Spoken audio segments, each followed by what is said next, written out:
Artificial intelligence for people in a hurry. The easiest way to think about artificial intelligence is in the context of a human. After all, humans are the most intelligent creatures we know of. AI is a broad branch of computer science. The goal of AI is to create systems that can function intelligently and independently. Humans can speak and listen to communicate through language. This is the field of speech recognition.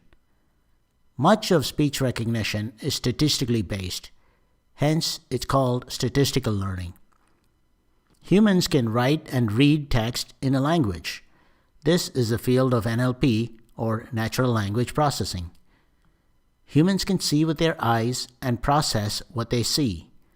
This is the field of computer vision. Computer vision falls under the symbolic way for computers to process information. Recently, there's been another way, which I'll come to later. Humans recognize the scene around them through their eyes, which create images of that world. This field of image processing, which even though is not directly related to AI, is required for computer vision. Humans can understand their environment and move around fluidly. This is the field of robotics. Humans have the ability to see patterns, such as grouping of like objects. This is the field of pattern recognition. Machines are even better at pattern recognition because they can use more data and dimensions of data. This is the field of machine learning.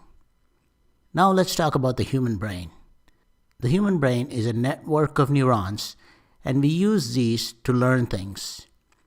If we can replicate the structure and the function of the human brain, we might be able to get cognitive capabilities in machines. This is the field of neural networks. If these networks are more complex and deeper, and we use those to learn complex things, that is the field of deep learning. There are different types of deep learning in machines, which are essentially different techniques to replicate what the human brain does. If we get the network to scan images from left to right, top to bottom, it's a convolution neural network. A CNN is used to recognize objects in a scene.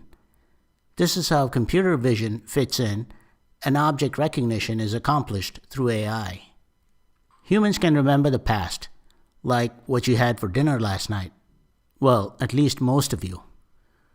We can get a neural network to remember a limited past. This is a recurrent neural network. As you see, there are two ways AI works. One is symbolic based and another is data based.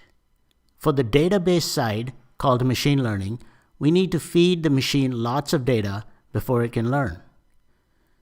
For example, if you had lots of data for sales versus advertising spend, you can plot that data to see some kind of a pattern. If the machine can learn this pattern, then it can make predictions based on what it has learned.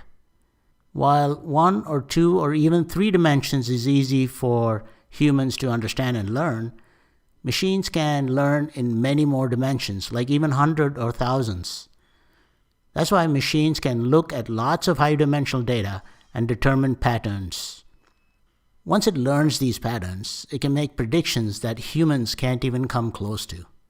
We can use all these machine learning techniques to do one of two things: classification or prediction.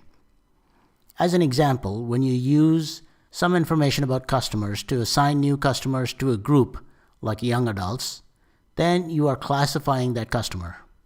If you use data to predict if they're likely to defect to a competitor, then you're making a prediction. There's another way to think about learning algorithms used for AI.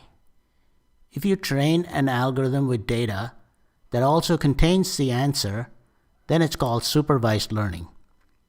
For example, when you train a machine to recognize your friends by name, you'll need to identify them for the computer. If you train an algorithm with data where you want the machine to figure out the patterns, then it's unsupervised learning. For example, you might want to feed the data about celestial objects in the universe and expect the machine to come up with patterns in that data by itself. If you give any algorithm a goal and expect the machine, through trial and error, to achieve that goal, then it's called reinforcement learning. A robot's attempt to climb over the wall until it succeeds is an example of that. So there you go. Thanks for watching, and if you like my videos, please subscribe.